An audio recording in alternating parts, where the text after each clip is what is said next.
এরপরও আমি কেন নগদ ধরি না জানুনি?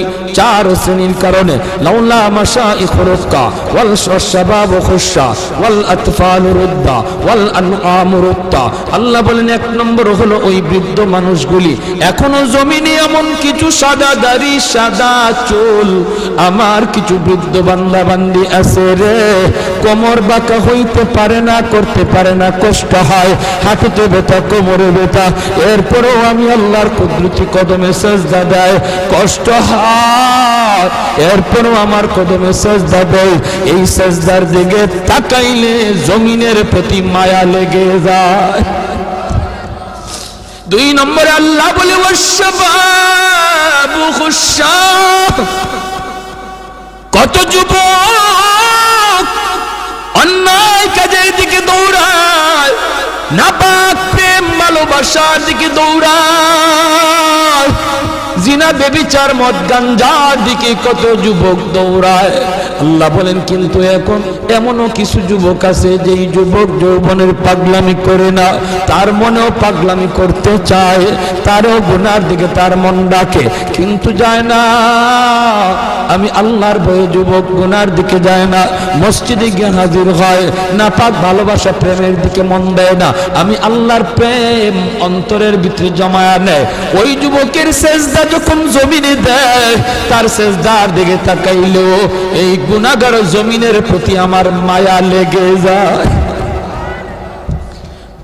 ওয়াল আতফাল রুদ্দা, আল্লাহ বলেন আরেকটা শ্রেণী হলো এই জমিনে কিছু শিশু বাচ্চা আছে যাদের কোনো গুনাহ নাই, ছোট ছোট বাচ্চাগুলি, এদের আমলনামা এখনো খোলা হয় নাই। যদি জমিনে আমি গজব দেই, গুনাহগারের সাথে শিশু বাচ্চাগুলি তারাও এই গজবের শিকার হয়ে যায়, অথচ এই ঘরের বাবা দায়ী, এই ঘরের মা দায়ী, গুনার জন্য মা দায়ী, বাবা দায়ী, তাদের কারণে গজব আইছে, বাচ্চাটার কোনো দোষ নাই। গজবের কারণে বাবা যেমন গজবে পড়ে, মা যেমন পড়ে, বাচ্চাটাও গজবে পড়ে যায়। তার কান্নার দিকে তাকাইলে আমি আল্লাহ এই জমিনের প্রতি মায়া লেগে যায়। 4 নম্বর ওয়াল আনআম রুত্তা, আল্লাহ বলেন 4 নম্বর হলো জানুনি আরেক দল হলো দুনিয়ার ভিতরে কিছু পশু পাখি আছে, পশু পাখি আছে এদের কোনো গুনাহ নাই, আযাব গজব, আসমানি গজব, জমিনি গজব যদি জমিনে আসে, মানুষের সাথে জীব জানোয়ারগুলিও গজবের শিকার হয়ে যায়, হাঁস মুরগিরাও গজবের শিকার হয়ে যায়, গরু ছাগলগুলা তারাও গজবের মধ্যে পড়ে যায়, অথচ এদের কোনো অন্যায় নাই, ওদের কোনো গুনাহ নাই, এদের দিকে তাকাইলেও জমিনের প্রতি মায়া লাগে। আল্লাহ কই জানুনি রে জমিন, জানুনি রে ফেরেশতারা, যদি এই 4 শ্রেণী জমিনে না থাকতো, যেই হারে জমিনের মধ্যে গুনাহ চলছে, যদি এই 4 শ্রেণী না থাকতো তাহলে আমি কি করতাম? লা জানতুস সামাআ হাদিদা, আমি আল্লাহ আসমানকে লোহা বানায় দিতাম, ওয়াল আরদা খাফসাফা, জমিনকে আমি তামা বানায় দিতাম, জমিনকে আমি আল্লাহ তামা বানায় দিতাম, جعلت السماء حديدا والأرض خفصفا والتراب رمادا وما أنزلت من السماء قطرا, এক ফুটা রহমতের বৃষ্টি আমি জমিনে দিতাম না, ওয়ামা আম্বাতু মিনাল আরদি নাবাতা, একটা শস্যের দানাও আমি জমিনে উৎপাদন হতে দিতাম না, বরং বাল আনজালতু আলাইকুমুল আযাবা সাব্বা, ভরপুর করোনা একটা যাবে আরেকটা আসবে, একটা যাবে আরেকটা আসবে, ভাইরাস একটা যাবে আরেকটা আসবে, আল্লাহ যেটা দিতে পারে এর চেয়ে বড়টাও দিতে পারেনি না, পারে না। করোনা যেমন শক্তিশালী, এর চেয়ে আরো পাওয়ারফুল শক্তি নিয়ে মহামারী আল্লাহ দিতে পারে।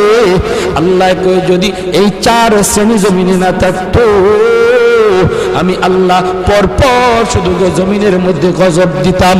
এই 4 শ্রেণীর মধ্যে প্রথম 2 দল বৃদ্ধ মানুষ যারা এখনো আল্লাহর কদমে সেজদা দেয়, 2 নম্বর ওই যুবক যৌবনে যে আল্লাহর কদমে সেজদা দেয়। ও ভাইরা বন্ধুরা, জন্য বলি যুবক যৌবনকালে ইবাদত করলে সহজে আল্লাহর ওলি হইয়া যায়। এই গেল 3 দল। 4 নাম্বার দল হলো ওই অভাবী মানুষ, গরিব মানুষ, সমাজে যারা গরিব, অভাবী, তাদের জন্য আল্লাহর ওলি হওয়া সহজ। জোরে কন্যা সুবহানাল্লাহ। কেন? কারণ কি? কারণ হলো 4 নম্বর না তো, 2টা গেল, 3 নম্বর হয়েছে না? 3 নম্বর হয়েছে, এরপরে 4 নম্বর। 3 নম্বর হলো মহিলা জাতি। মহিলা জাতি, মা বোনেরা, তাদের জন্য আল্লাহর ওলি হওয়া খুব সহজ। কেমনে? কারণ হলো মহিলাদের ডিউটি কম, আমল কম, এজন্য তাদের হিসাবও কম। নবী বলেন 4 কাজের জিম্মাদার যে মহিলা হয়ে যাবে, যে মহিলা 4টা আমল ঠিকমতো হিসাব দিতে পারবে, সে আল্লাহর তৈরি যে কোনো জান্নাতে প্রবেশ করবে। আইয়ুমা ইমরাতিন ইযা সাল্লাত খামসাহা ওয়া সামাত শাহরাহা ওয়া হাসনাত ফারজাহা ওয়া আতাআত বালাহা। নবী বলেন 1 নম্বর হলো সে যদি নামাজি হয়, 2 নম্বর হলো সে যদি রোজাদার হয়, 3 নম্বর হলো সে যদি স্বামীরে মান্না চলে, স্বামীরে মান্না চলে, স্বামীরে খুশি কইরা চলে, স্বামীর অবাধ্য না হয়, স্বামীর অবাধ্য না হয়। 4 নম্বর হলো সে যদি পর্দা ঠিকমতো করে। আল্লাহর নবী বলেন, জানুনি সে জান্নাতের যে কোনো দরজা দিয়ে ঢুকবে, কেউ তারে বাধা দিবে না। জোরে কোন সুবহানাল্লাহ। এজন্য মহিলারা, মা বোনদের জন্য আল্লাহর ওলি হওয়া খুব সহজ। যেই মহিলা এই 4টা কাজ ঠিক মতো করে, তার কাছ থেকে দোয়া নিবেন, তার কাছ থেকে দোয়া নিবেন, মায়ের কাছ থেকে দোয়া নেন, মেয়েটার কাছ থেকে দোয়া নেন, স্ত্রীর কাছ থেকে দোয়া নেন। কারণ মহিলাদের দোয়া পুরুষের চেয়ে আগে কবুল হয়। মায়ার নবী বলেন, আমি সফরে বের হলেই আমার কলিজার টুকরা মেয়ে ফাতেমার কাছ থেকে, বিবিদের কাছ থেকে দোয়া নিয়ে বের হতো। ঘর থেকে বের হতে বাবা মেয়েটার কাছ থেকে দোয়া নেও, মাথায় হাত বুলাইয়া আদর করে আব্বু দোয়া করে, আব্বু যাইতেছি। মেয়ের কাছ থেকে দোয়া নেও, মেয়ে বাবার জন্য দোয়া করবে, স্ত্রী স্বামীর জন্য দোয়া করবে, মা সন্তানের জন্য দোয়া করবে। আল্লাহ পাক রব্বুল আলামিন সামনের সমস্ত বিপদ আপদ থেকে আল্লাহ তার হেফাজত করবে। ঘরে ঢুইকাও মেয়েটার কাছে আগে যান, ছেলের চেয়ে। নবীজিও সফর থেকে ফিরে আইসো, নবীজি খাতুনে জান্নাত ফাতেমা রাদিয়াল্লাহু তাআলা আনহা, নবীজির কলিজার টুকরা মেয়ে, তার কাছে আগে দেখা করতেন, মেয়ের সাথে আগে দেখা করতেন, মেয়ের কাছ থেকে দোয়া নিতেন, আবার সফর থেকে আইয়াও মেয়ের সাথে আগে দেখা করতেন। জোরে কন্যা সুবহানাল্লাহ। ভাইরা আমার, এজন্য বলতেছি মহিলাদের জন্য আল্লাহর ওলি হওয়া খুব সহজ, খুব সহজ। মহিলাদের জন্য সহজ। কেন? কারণ তাদের হিসাব কম। সম্পদ কেমনে কামাই করেছো, সম্পদ কোন পথে ব্যয় করেছো, এই জবাব কোন মহিলাকে দেওয়া লাগবে না, পুরুষকে দেওয়া লাগবে, স্বামীকে দেওয়া লাগবে, স্ত্রীকে দেওয়া লাগবে না। স্বামী কেমনে সংসার চালাইলো, হালাল পথে না হারাম পথে, জবাব দিবে স্বামী, মহিলাকে জবাব দেওয়া লাগবে না। এজন্যই রে ভাই, মহিলাদের জন্য আল্লাহর ওলি হওয়া খুব সহজ। 4 নাম্বার, গরিব দুঃখী মানুষ, অভাবী মানুষ, তাদের জন্য ওলি হওয়া সহজ। কেন? কারণ ধনী তার সকল ধন দৌলতের হিসাব দিতে দিতে টাইম লেগে যাবে, আর গরিব সম্পদ কম হওয়ায় কম কোটায় হিসাব দিয়া ধনীর 500 বছর আগে জান্নাতে চলে যাবে। ইন্নামাল ফুকারা ইয়াদখুলুনাল আগনিয়া ইয়াদখুলুনাল জান্নাতা ক্বাবলাল আগনিয়া বি500 সানা। নবী বলেন ধনীর 500 বছর আগে জান্নাতে চলে যাবে। এজন্যই তো ওসমান গনি রাদিয়াল্লাহু তাআলা আনহু বলেছিলেন, ইয়া রাসূলুল্লাহ, ইয়া হাবিবাল্লাহ, ওগো নবীজি, আমি তো আমার সম্পদ ভালো কাজে ব্যয় করেছি, হালাল পথে কামাইছি, আমি তো গরিব দুঃখীদেরকে সবসময় দান করি, সদকা দেই, অভাবীদের পাশে আমি দাঁড়াই, আমিও কি 500 বছর পরে জান্নাতে যাইমু? সম্পদ বেশি হওয়ার কারণে আল্লাহর নবী বলেন, উসমান রে, তুমি আমার জামাই হতে পারো, তুমি আমার মেয়ের জামাতা হতে পারো, কিন্তু আমি নবী নিজের থেকে কিছুই বলি না, আমি যা বলেছি আমার মালিকের ইশারায় বলেছি। তুমি উসমান আমি নবীর মেয়ের জামাতা হইতে পারো, আশরে মুবাশশারার সদস্য তুমি হইতে পারো রে, তবুও তুমি উসমান গরিবের 500 বছর পরে জান্নাতে ঢুকবা। উসমান গনি কয় নবী গো কিছুই বুঝি নাই গো। কেন গো নবী কেন? এমন সম্পদ আমার লাগবে না যেই সম্পদের কারণে আমার জান্নাতে যাইতে দেরি হয়। কোন কারণে? আমি তো হক আদায় করেছি, আমি তো সম্পদের হক যথাযথ আদায় করি। মদিনা নগরীতে অভাব, মানুষ খাইতে পায় না, দুর্ভিক্ষ। হয়তো উসমান গনি 100টা উট বুঝাই করে আটা নিয়ে মদিনায় ঢুকতেছেন। মদিনার ব্যবসায়ীরা মদিনা থেকে বের হয়ে গেছে সন্ধান পাইয়া, রাস্তায় যায় উসমান আটাগুলি আমাদের কাছে তুমি বিক্রি করো, আমরা মদিনার বাজারে নিয়ে একটু ব্যবসা করব।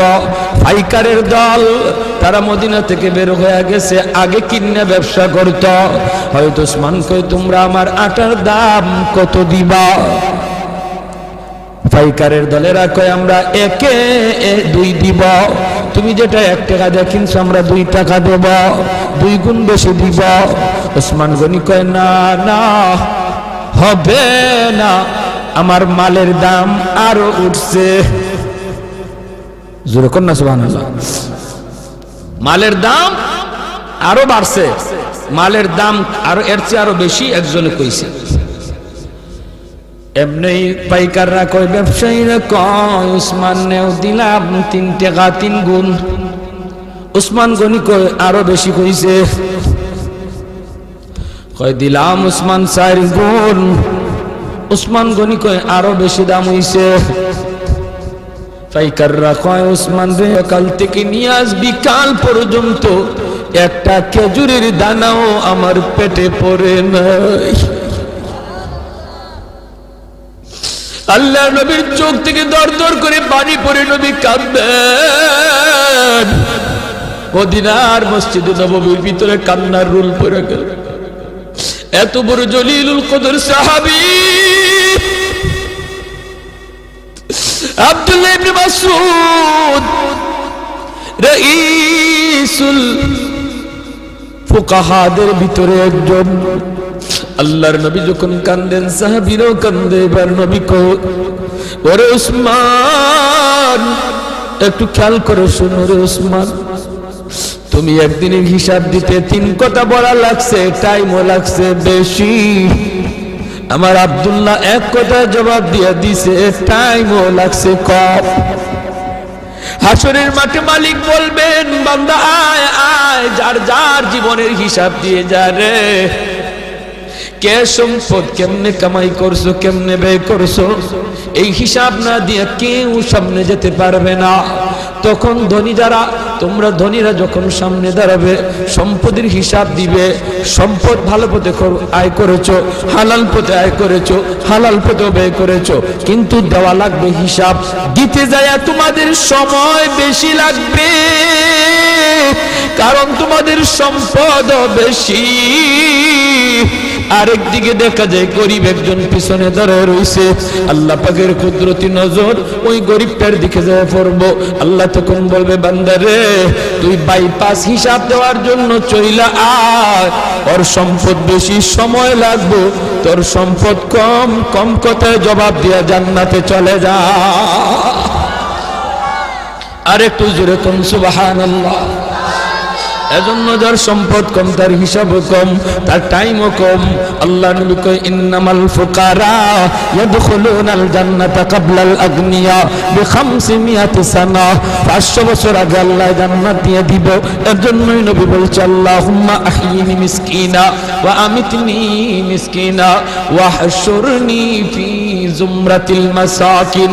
নবী কয় আল্লাহ আমার দুনিয়াতে তুমি মিসকিনদের সাথে রাখো, আমার তুমি দুনিয়া দুনিয়াতে মিসকিনদের সাথে রাইখো, মরণ আমার মিসকিনদের সাথেই কইরা, হাসরের ময়দানেও তুমি আমারে গরিবদের সাথেই উঠাইয়া। নবী এমন দোয়া করেছেন।